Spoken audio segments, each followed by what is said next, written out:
EU Kids Online-hankkeen tärkein tulos Suomen kannalta oli ehkä se, että mitään ihmeellisiä uusia tuloksia ei tullut. Eli ei mitään hälyttävää suomalaisten lasten netin käytöstä.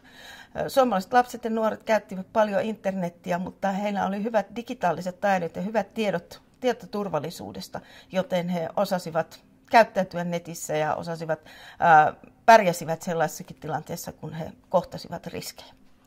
Ja suomalaiset vanhemmat on suurimmaksi osaksi jo tämän tutkimuksen mukaan niin omaksuneet semmoisen kannustavan ja keskustelevan otteen lastensa median käyttöön, eivätkä niinkään rajoita. Ja tässä eurooppalainen tutkimus osoitti, että tämä tämmöinen kannustava mediakasvatus kotona toimi paremmin kuin rajoitukset.